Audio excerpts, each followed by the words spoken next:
कितने बच्चे हैं मेरे स्कूल में? 20,000 बच्चों में 600 यतीम, 700 ऐसे बच्चे जिनके वालिद ने वालदा को छोड़ दिया, तो 700 बच्चे ऐसे कि उनके माँ या बाप को सीरियस इलनेस है या कैंसर के शिकार हैं या किडनी खराब है।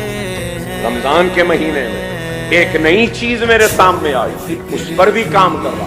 मैंने अपने स्कूल के सारे यतीम बच्चों को बुलाया, उन सबको ईद के नए कपड़े दिए, लिफाफे में ईदी दी और उस यतीम के सर पर हाथ रखा और सबको रवाना किया खुशियों के साथ।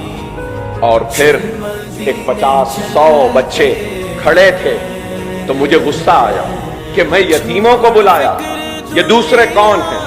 और गुस्से में गया और चीख कर कहा, यतीमों को बुलाया था, अगर इसमें कोई यतीम है जिसका बाप मर गया है तो हाथ उठाए। तो सिर्फ 2 उठाए 50 में से। मैंने कहा चलो 2 इधर आ जाओ, बाकी लोग क्यों खड़े हैं? मैंने तो नहीं बुलाया था ना। तो उसमें से 2 लड़कियां मेरे गुस्से को देखकर रोने लगी। मैंने पूछा क्यों रो रहे हो?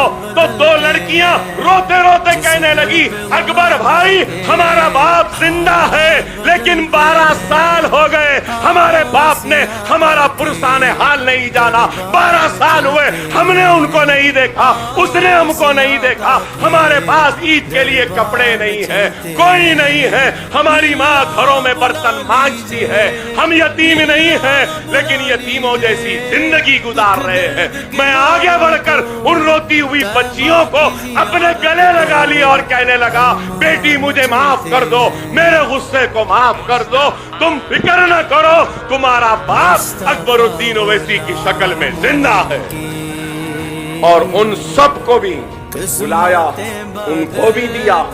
उनको देने के बाद जब उनसे ईद मिलने के लिए गया तो और एक चीज सामने आई, शायद करने वालों के सामने ही आता, जिससे कराना है अल्लाह दिखाता।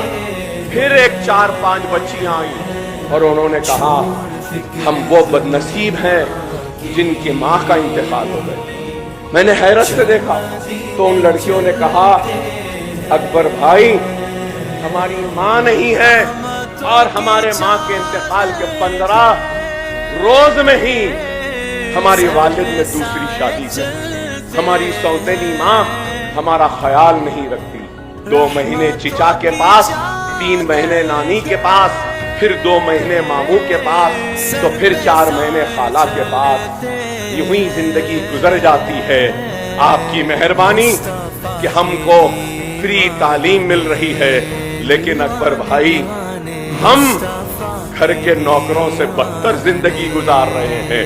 सारा घर का काम करवाते हैं, पोछा मारने लगाते हैं, झाड़ू मारने लगाते हैं, हर लम्हे पर हमको हमारी माँ याद आती है।